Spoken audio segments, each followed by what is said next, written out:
Por la misericordia de Dios, su gracia, tan bueno es nuestro Dios que nos permite una vez más, el primer día de la semana, estar juntos para recordar al Señor Jesucristo. Hoy vamos a tener una meditación del capítulo 17 de Juan, y le puse como título una magnífica oración del Hijo de Dios. Llegamos a este capítulo, lo que se conoce como la oración sumo sacerdotal del Señor Jesús. En esta oración Él intercede por los suyos. Es una imagen de su actual ministerio en el cielo, donde ora por cada uno de nosotros como su pueblo. En esta oración de intercesión de nuestro bendito Salvador, no hay un solo reproche en contra de su pueblo, por la condición natural que tenemos. Recordemos que en el tiempo del Señor y con el correr de las épocas, siempre hubo fracasos, pecados, infidelidad. Él está haciendo mención acerca de cuál es el propósito del Padre, la vinculación de este pueblo que fue ganado por su sangre, una sangre preciosa, que este pueblo es el receptor de la plenitud del Señor, que el Señor vino a traer desde el cielo. La Biblia está llena de grandes oraciones. Nos impresiona la oración de Moisés en Éxodo 32:11, también la oración de Abraham en Génesis 18, la oración de Salomón en Primera Reyes 8, del 22 al 54. Y podemos decir que por mucho esta oración es la mejor que se haya registrado en toda la palabra de Dios, en la Biblia. Lo más profundo del ser de una persona es revelado en una oración legítima, en una oración genuina, más cuando sale del corazón del Hijo de Dios.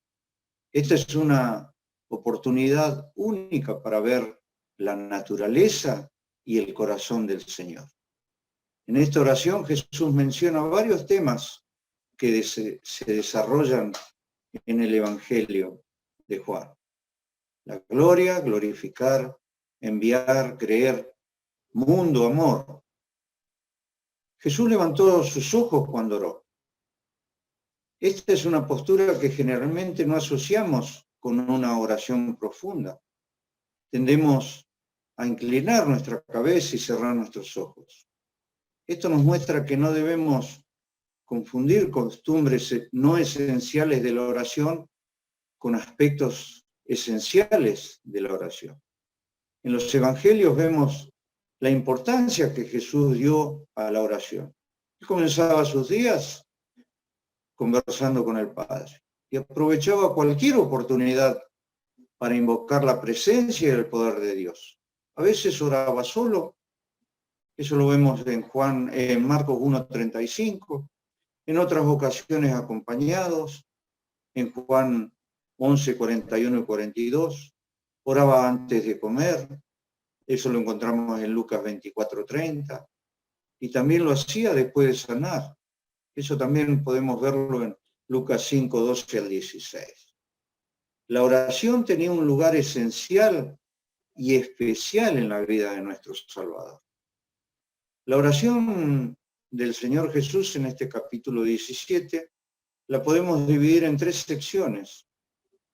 En Juan 17, del 1 al 5, Jesús ora por sí mismo, reconoce que ya es la hora de regresar al Padre.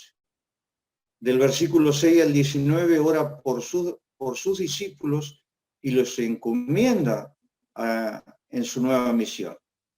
Y del 20 al 26 pide por los que hemos creído después como fruto de la fidelidad de sus discípulos para llevar su mensaje. Hoy vamos a ver los dos primeros puntos. Jesús ora por sí mismo, reconoce que ya es la hora de regresar al Padre. Vamos a leer del 1 al 5. Juan 17, del 1 al 5. Estas cosas habló Jesús, y levantando los ojos al cielo dijo: Padre, la hora ha llegado. glorifica a tu Hijo para que también tu Hijo te glorifique a ti, como le has dado potestad sobre toda carne, para que dé vida eterna a todos los que le diste. Y esta es la vida eterna, que te conozcan a ti, el único Dios verdadero, y a Jesucristo, a quien has enviado. Yo te he glorificado en la tierra, he acabado la obra que me diste que hiciese. Ahora pues, Padre, glorifícame tú al lado tuyo, con aquella gloria que tuve contigo antes de que el mundo fuese. Todas las peticiones particulares por su pueblo se relacionan siempre con cosas espirituales. Todas se refieren a bendiciones espirituales. El Señor no pide riquezas para nosotros, no pide honores ni influencia mundana, ni grandes puestos, pero sí que ora fervientemente para que sean guardados del mal, separados del mundo, preparados para el deber, llevados a salvo al hogar celestial. Él pide por la prosperidad del alma, que es la mejor de las prosperidades. Es el índice de la verdadera prosperidad. En el versículo 1 había llegado la hora. Muchas veces sus enemigos habían sido incapaces de arrestarle porque no había sido la hora del Señor. Pero ahora ha llegado el tiempo en el que el Señor había de ser muerto. Glorifica tú al Hijo, oró el Salvador. Estaba mirando más allá de su muerte, más allá de la muerte que le sobrevendría al Señor, esa muerte mala, esa muerte donde tuvo que sufrir el dolor, el oprobio. Si quedaba en el sepulcro, el mundo sabría que él habría sido meramente un hombre más. Pero si Dios lo glorificaba levantándole de entre los muertos, esto sería la prueba que él es el Hijo de Dios, que él era el Hijo de Dios y el Salvador del mundo. Dios respondió su petición levantándolo al tercer día y lo llevó al cielo, coronándolo de gloria y honor, para que también tu Hijo te glorifique a ti, leímos, prosigue el Señor. El significado de esto queda explicado en los siguientes 2 versículos. Jesús glorifica al Padre cuando da vida eterna a los que creen en Él. Lo repito. Jesús glorifica al Padre cuando da vida eterna a los que creen en Él. Da gran gloria a Dios que hombres y mujeres impíos sean convertidos y manifiesten la vida del Señor Jesús en esta tierra. Como resultado de su obra de redención en la cruz, Dios ha dado a su Hijo potestad sobre toda la humanidad. Esta potestad le da derecho y le daba derecho a dar vida eterna a todos aquellos que el Padre le ha dado. Una vez más, se nos recuerda que antes de la fundación del mundo, Dios señaló a ciertos hombres como pertenecientes a Cristo. Recordemos, sin embargo, que Dios ofrece la salvación a todo aquel que quiera recibir al Señor Jesucristo. A todo aquel que se acerque por medio del Señor, confiando, puede ser salvo creyendo en este Salvador que Dios había mandado al mundo. También en el versículo 3 tenemos una sencilla explicación de cómo se alcanza la vida eterna. Es conociendo a Dios y a Jesucristo, el único Dios verdadero, dice, en contraste a los ídolos, que no son dioses genuinos, no son dioses en absoluto. Este versículo no significa que Jesucristo no sea el verdadero Hijo de Dios. El hecho de que su nombre sea mencionado junto con Dios Padre como siendo la fuente conjunta de la vida eterna significa que ambos son iguales. Aquí el Señor se designa a sí mismo como Jesucristo. Cristo era lo mismo que Mesías. En el versículo 4, al pronunciar el Señor estas palabras, está hablando como si ya hubiese muerto. hubiese sido sepultado y resucitado. Él había glorificado al Padre mediante su vida sin pecado, por sus milagros, por su padecimiento y muerte que mencionábamos recién, y también porque Él se levantó, Él resucitó. Había llevado a término la obra de salvación que el Padre le dio a realizar. Si nos adelantamos al tiempo de esta oración, la crucifixión dio gloria al Padre. Y nuestro Padre Celestial lo glorificó con sabiduría, fidelidad, con santidad y amor. El plan perfecto que estaba por cumplir en su Hijo que solamente Él podía realizar. El Santo Ser, solo Él podía ejecutar esta obra. Y con su obra justificar a cada uno de nosotros, los impíos. Le mostró su fidelidad al guardar su promesa, que la simiente de la mujer aplastaría la cabeza de la serpiente. Se mostró tal como es, santo, al demandar que las exigencias de él, de la ley, quedasen satisfechas por nuestro gran sustituto. Demostró con amor, y Dios Padre demostró su amor hacia nosotros al proveernos a tal mediador, a tal redentor, a tal amigo para el hombre pecador. Y nos dio a su Hijo, coeterno con él. Y también la crucifixión dio gloria al Hijo. Glorificó su compasión, su paciencia, su poder. Le muestra al Padre todo lo que había en este mundo, solo en Él, su compasión al morir por nosotros, sufriendo en nuestro lugar, permitiendo ser considerado como pecado y maldición por nosotros y comprando nuestra redención con el precio de su propia sangre. Realmente, ¿quién de nosotros podría pagar algo por esta obra? No alcanzaría el mundo entero para pagar, ni eso lograríamos pagar. Costó la propia sangre del Hijo de Dios. Le mostró en toda la paciencia, al no morir la muerte común que la mayoría de los hombres, sino a someterse voluntariamente a dolores, a la agonía que sufrió, que son desconocidas para la mente del ser humano, que no podemos ni imaginar ni creer, cuando con una sola palabra él podría haber llamado a los ángeles de su Padre y haber sido librado de esto. Sin embargo, él aceptó voluntariamente pagar ese precio. No le importó. Se mostró en todo el poder del Señor, llevando la carga de todas nuestras transgresiones y venciendo a quien tenía el imperio de la muerte, a Satanás. Por eso nada lo podía retener. El Hijo de Dios no podía ser retenido por la muerte.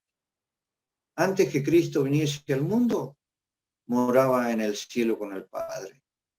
Cuando los ángeles miraron al Señor, vieron toda la gloria de la deidad. Para todos los ojos era evidentemente Dios.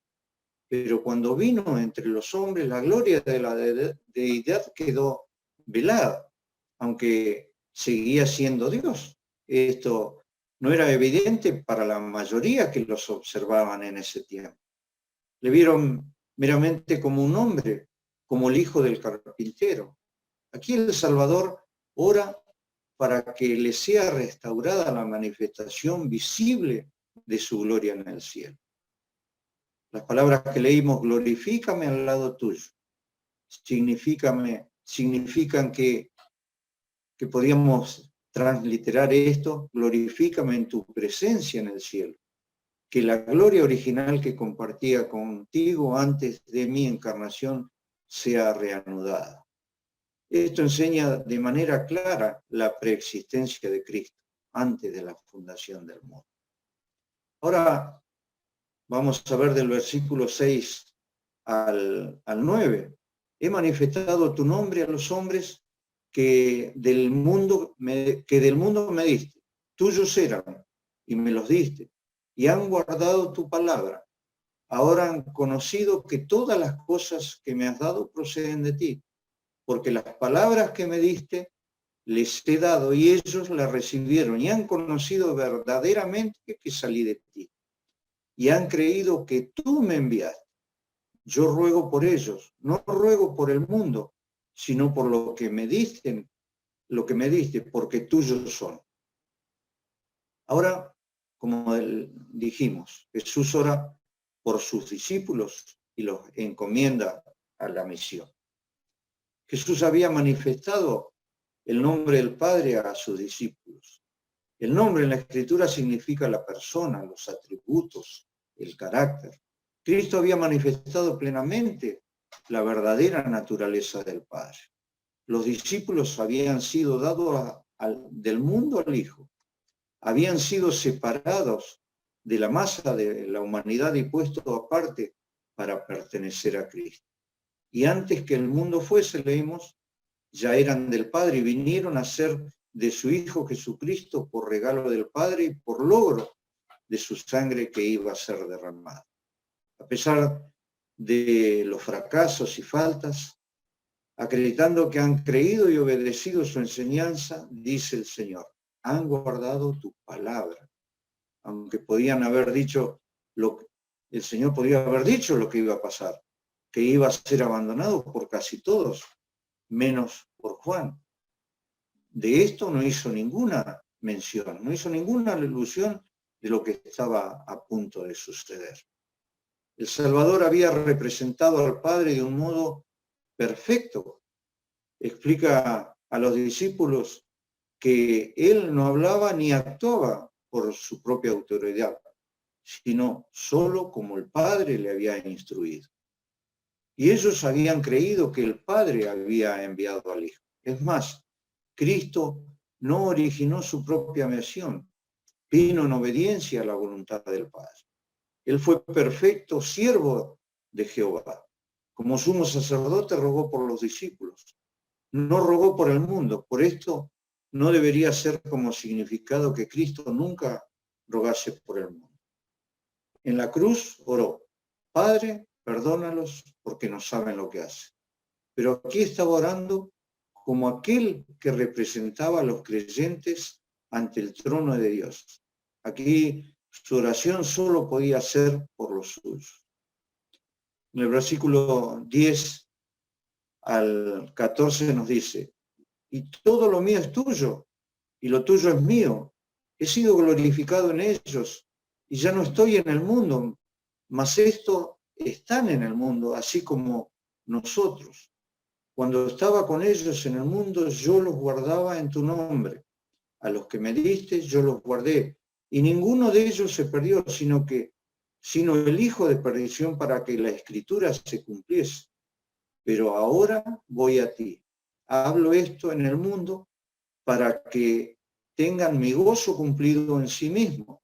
Yo les he dado tu palabra y el mundo los aborreció, porque no son del mundo como tampoco yo soy del mundo. Aquí se muestra la perfecta unión entre el Padre y el Hijo. Ningún mero hombre podía decir estas palabras con verdad. Nosotros podríamos decir a Dios, todo lo mío es tuyo, pero no podríamos decir, todo lo tuyo es mío. Es porque el Hijo es igual al Padre, porque podía decir. En estos versículos Jesús presenta a su pobre manada y torpe manada, recubriendo a cada cordero con la túnica de muchos colores, declara, he sido glorificado en ellos. Otra vez el Señor anticipa su regreso al cielo. Aquí está orando como si yo hubiese partido. Observemos el título, Padre Santo. Santo habla de uno que es infinitamente exaltado. Padre habla de uno que es íntimamente cercano.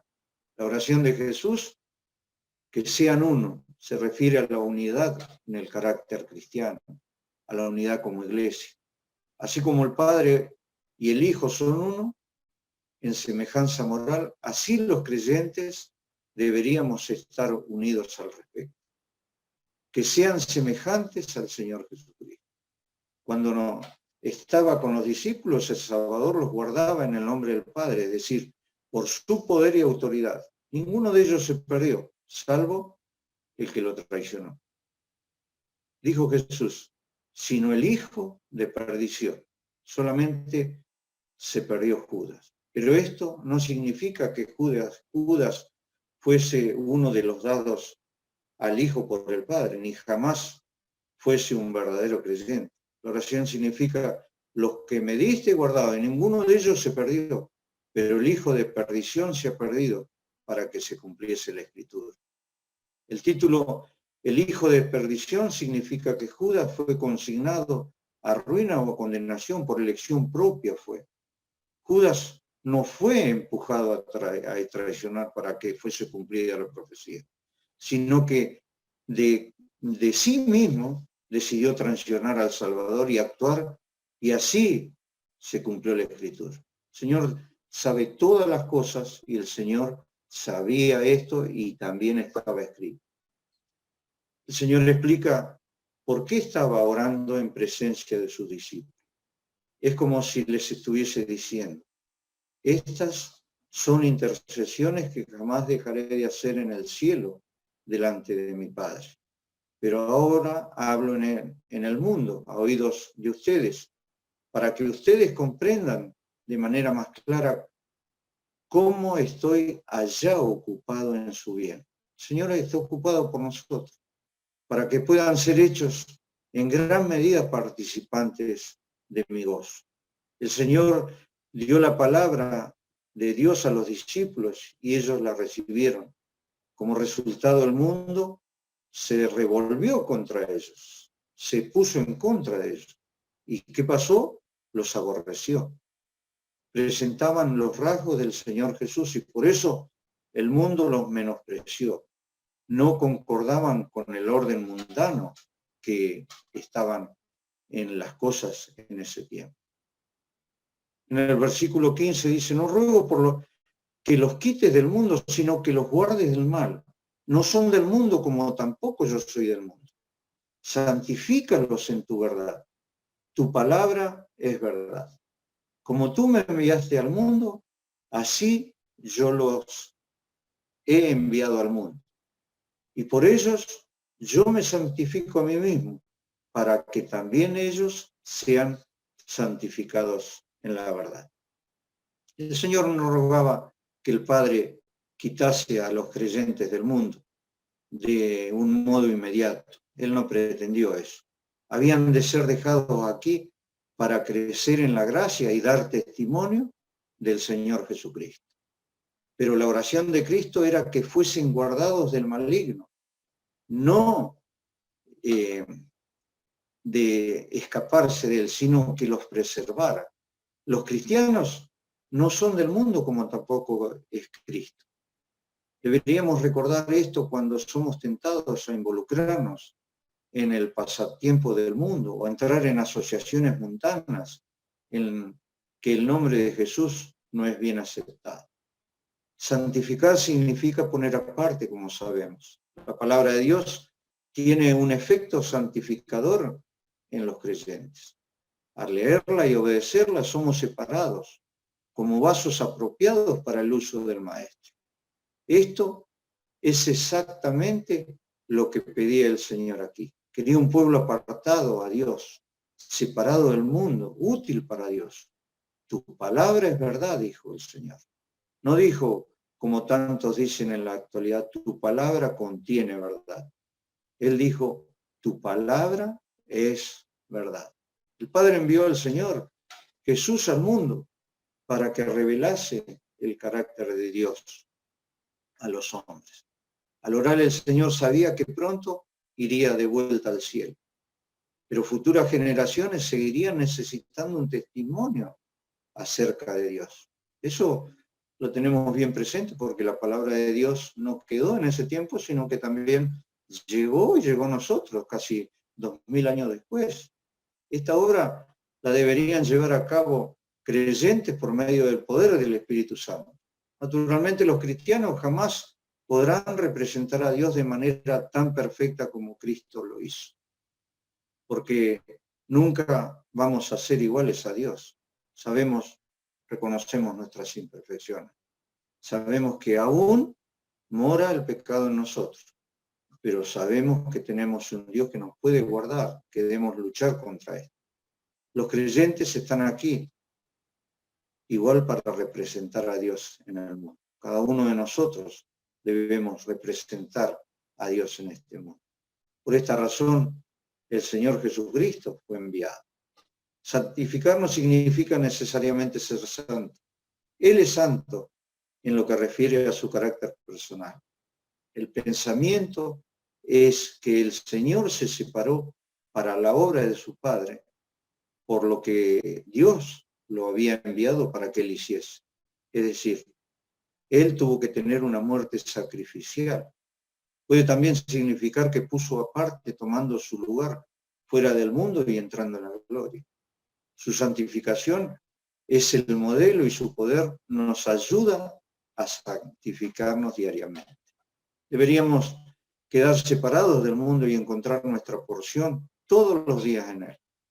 Si el Señor lo permite, en otra oportunidad vamos a terminar con este capítulo. Porque realmente nos deja muchas enseñanzas. Orar fue la constante del Señor. Deberíamos tomar el tiempo necesario, no el que nos sobre. Es lo que nos ayuda a estar en comunión. Es lo que nunca dejó el Señor con nuestro Padre Celestial. Él es nuestro Padre Celestial y es un tiempo hermoso que nos dio para Él. Qué bueno es poder orarle al Señor, todo momento. Ahora, al participar de los símbolos, no olvidemos su amor y misericordia. Y como acostumbramos a cantar en el coro del himno 116, que podamos decirle: gloria, gloria sea nuestro Dios, gloria sí cantemos una voz, que el cantar de gloria que se oyó en Belén sea nuestro cántico también. El Señor permita que nuestros corazones ahora, al participar de los símbolos, le brindemos este corazón que tenemos, esta santidad que debemos buscar. Que el Señor sea nuestra ayuda, Él es nuestro ayudador, y que le demos la gloria solamente a Él. El Señor nos bendiga.